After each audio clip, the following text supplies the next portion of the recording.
if you didn't pick up already, Krusha, he's from Russia. So, Chelyabinsk. why don't you go on and start Precisely. with your as a young man growing up in Russia, and then before you came to New York. Before I came to New York, so originally I'm from Chelyabinsk, Russia, which is somewhat I'd say like in an American way would probably be a mix between Gary, Indiana and Detroit. And we have a lot of industry, nuclear pollution and meteorites, where the meteorite fell. Nuclear pollution and meteorite That's industry. That's our claim to fame. So I was growing up there still during Soviet Union, in a country which doesn't exist in reality at this point. It's funny to say, right? It doesn't exist anymore. But I was born there. So and when I was 12, I moved with my father and my brother to Germany to actually play tennis. And because professionally? I tried to tweak it in. My father really believed that I could make it. Yeah. And so until basically right before Soviet Union fell apart, we went to Germany. And in end of 95, we came back. I went back to Chelyabinsk from Deutschland. Alle meine Leute in Deutschland, was geht ab? Trilingual artist. I forgot about that. Wow. Wir reden später drüber. So after Germany, I went back to Russia and studied law actually there. And while I went back after Germany, and sorry, get a little closer to your face. And but definitely have to say, like during my German times, I got kind of I fell in love with the more like music and things, like because it was like early 90s, and I caught a lot of like American like influences, kind of like in hip hop and American 90s rock and so on. And so got a taste of the devil. And so exactly, and so like going back to Russia and trying to study the law thing kind of didn't work for me, and I was going more into music. And New York was always kind of like a childhood dream, always, to just to be able to be here. Yeah. Not even talking about like doing actively anything, just to be in this place was already a dream. And that's why like in 2002 I came here. 2002, which makes it 2019. 17 years. Man, I'm just barely going on 4. You're surviving out here, man. That's awesome, man. Not just, blessed. New York is not an easy place to come to, and I can't imagine coming here. I mean, you already knew German and Russian. How was your English when you got here? Let's say probably my German at that point was better. Yeah. Now it's the other way around. Yeah. Yeah, because you... one thing I noticed when I met you, I could tell that English you weren't American and English wasn't your first language, but the way you articulate the words, you pronounce everything really good, really well, but I can hear the like Russian, and it's sick. And that's the part I like about the music. I will get into that later. But so you moved to New York. Where did you land, and like what was that like when you first got here? Can you tell that story? I wouldn't call it move. That I intentionally, all right, I'm moving to New York. Yeah. Like, I had an opportunity to come here for like a little bit, and the idea was for about like 4 months. Mm-hmm. And just, coming here for the summer, I thought I'll, learn English, go to hip hop events and hip hop parties, and maybe make some money working on some side jobs. And that's why I got in, and where you go in New York, where Russian people are, you go to Coney Island, Brighton Beach, where everything still looks like Soviet Union in 1980. Unfortunately, what can I do? Russian people, don't be mad at me. It's true. And it's basically like I went to Brighton Beach and found a spot in a room Basically, people would rent out like bunk beds, like spots on bunk beds. In each room, there would be like 4 bunk beds, and like in the whole apartment, maybe like 3 different rooms. But you pay like like $30 a week, because something like that in 2002 terms. Damn. Because I remember like where's that at now? for like Russian terms, like I had basically like 6,000 rubles, which equaled like it was a lot. But when I came here, but this equal like to $200. So my budget for coming to New York was like $200. Oh. And but I was happy to find a job kind of like right away. Just just construction, demolition, like working with your body, with my Mexican brothers. Oh, word! And so you picked up Spanish. I didn't pick up Spanish, but I did pick up on the enjoyment of avocado. Yeah, avocado was hard to come around when I first moved here. I never had avocado in my life, really, until I got here. like Wow, I always had a hard time finding it when I would come here from California. I'm like, whoa, can I get avocado on that? They look at me like, what? That's why the whole beef about Mexican food in California is way better because of the avocados, right? It's like the produce, period. It's just fresher. I don't know, something about it. Damn, that's interesting. So you were in Brighton Beach in Coney. Yeah. And doing construction work and like still very trying to be involved in music. Definitely, because this was the like main idea. My main kind of drive was like definitely hip hop, and New York being the like the heart of it. Definitely. And so that's why I worked out during the day, like and then bounced and went to like hip hop open mics. I went to like I stumbled into end of the week. I'm sure my MCs know what I'm talking about. End of the week MC challenge, and I start going there and just and just rapping in Russian in front of people, and people would be like, huh? That's so cool though. And then just going to the whole hip hop thing, like b-boy events and everything, beatboxing events, just being absorbed in the culture from like hanging with the OGs, just like face to face. And this was definitely like a mind-changing moment where it felt like, first I thought I'll come to New York and I'll gather some information and I'll take something with me. And then you understand you cannot take nothing with you. That's how it is, because it lives here. Mm-hmm. It has this like momentum, and that's why I got sucked in, and these 4 months became 17 years.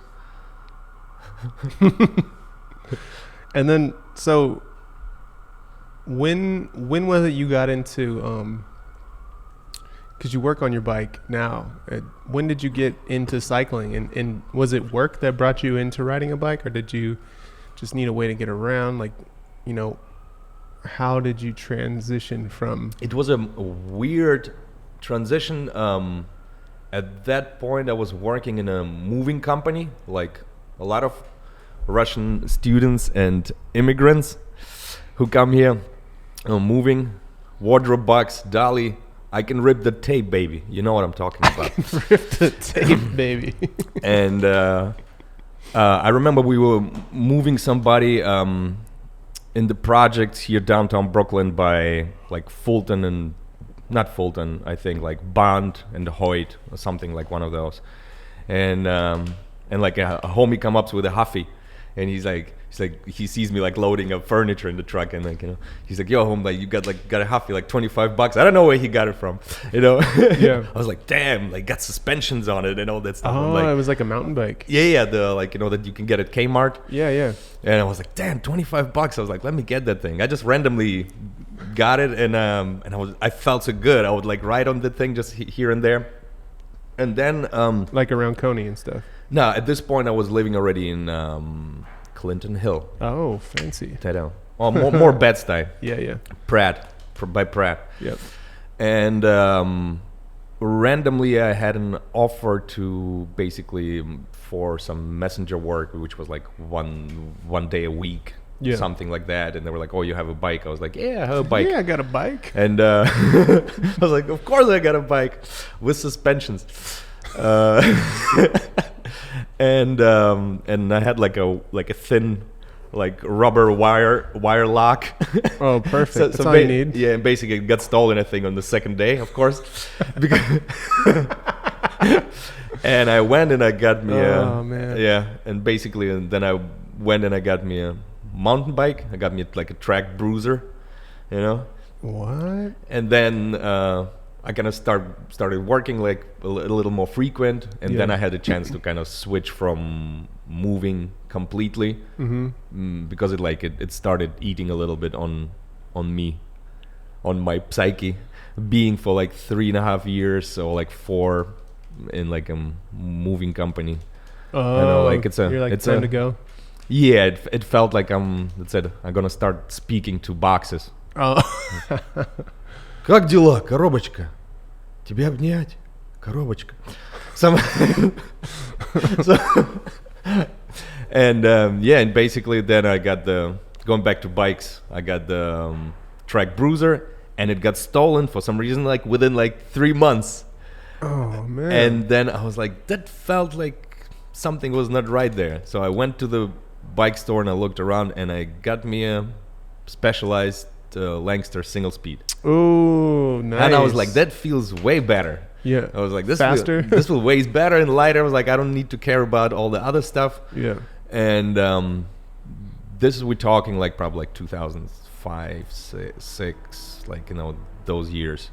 And then I started seeing people sometimes on these bikes where there were no components, no brakes, no nothing. I was like, what is that stuff? I was like, oh, it's just like a single speed. But I was like, why are you like moving like that? Yeah. I was like, why are you doing that thing? I was like, and Slowing what's down. up with these like track stands and like on the lights? I was like, what is that stuff? Yeah. You know? And I was like, yeah, what's up with you fronting? Like, you know, Why like, are you wearing those clothes? No, just like it felt like, you know, weird. What is Yeah, that? yeah, And then yeah. I You were kind of just like curious. yeah, and then without even knowing, I remember I ran into Masan at the DQM store. They have Oh. quality meat. Yep. Meat still best New York fucking brand. Yo, if Masan, if you're watching this, what's up? And yeah, I remember I went to the DQM store, and there were like some cakes. I forgot what they were, and my son was working there, and I was like, damn, I don't have the like paper with me right now. Like, I gotta go back and get some. I was like, can you keep them for me? He's like, yeah, word. Like, it's like, you know, like I'll keep them for you. And so I came back, and I got a kicks, and he had like a road bike actually standing there in the store. I was like, yo, whose bike is this? You know, and we kind of just like start talking. He's like, yo, if you need like kind of build or anything, like here's my email, hit me up and blah blah. Yeah. And then like randomly I stumbled like, you know, on him around my block where I lived in Bushwick. Yeah, yeah. And like around, I think this is like right when he just moved here. Yeah. And without even knowing what he was doing, I stumbled on some of the videos on what he was actually doing. I was like, oh, snap. That's Masan. You know? Exactly. And around the same time, I kind of like, you know, I was already like just familiar with the track bike idea. Yeah. This is when like still like Trackstar was around. Yep. And I would just like walk in and just look at the things, pretend like I'm trying to buy something. I would walk in and look at the things too online because No, I was not in 2000. Oh yeah, Not in 2000. When they had an online store, I would just like look at the stuff like, oh cool. Yeah, so I would just go inside, and I remember I asked somebody because like I wanted to transfer into a track bike, and I went into a Trackstar, and I was like, guys, can I ask a stupid question?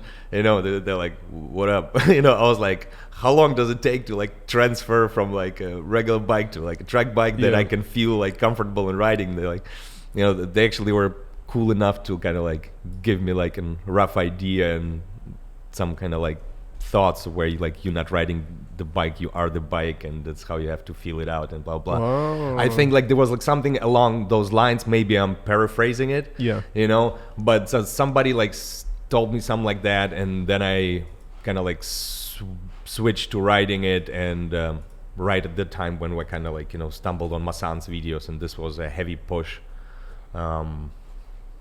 Yeah, my son. And at the same time, you know, all those like I started seeing those flyers for Monster Truck in different like bike shops. Yeah. And I was like, what is that? And I haven't been like going. I would just see it like randomly once a year, like a flyer, Yeah. as some sort, and with all those like Ugalde images, and and kind of just like, you know, started seeing all those videos of monster truck racing and From Lucas and from Lucas and yeah. and Chris Yeah. and Alfred battling and everybody else, you know, just like because it was so, it definitely was like an influential moment. This was, let's say, like the, like people say in hip hop, the 90s of hip hop. Yeah. This was these were like kind of the 90s of the track bike. Yeah, yeah. You know how they say like Biggie and Tupac, all Yeah. and all of De La Soul. That was like the kind of the 90s flow Yeah. of hip hop, which kind of established a certain thing. That's why I feel that period of time was kind of like the 90s equivalent, era. you know. Yeah. And that's it. After that, I was just like writing by myself and going nuts. And because And then you kind of fell in love. You were already working on the bike, and then yeah. and then did something click where you were just like, even on your days off, you were riding your bike, or like, It definitely, like, it felt completely different, but I was just like, when I got the first bike, it was just like random when I was looking for one, and I just stumbled on eBay on a complete build Van Dessel with like Mavic ellipsis wheels, like new. Mhm. A guy who was a designer, and he got paid basically with the bike. There's like, we give you this new bike. He's like, I don't ride, I don't need it. yeah, So basically, I think like it was a complete for like $700 or something, complete Oh, thing. damn. So it was like pretty. those like, wheels are 300 on their own. exactly, you know. And I was just like, so I just like, I was like, should I buy it? Should I buy it? Should I buy it? Should I buy it? Like, let me buy it. Okay, I'm buying it. Yeah. You know, and it felt like this weird spaceship thing, what happening. And I was just riding around the neighborhood for like a couple months, kind of Getting like, comfortable. kind of just like, Yeah. just trying to stop at the Being line. one with the bike. Yeah, exactly. Yeah. And yeah, kind of. So we bring to a close the story of rigid control through the unceasing research and the highest quality.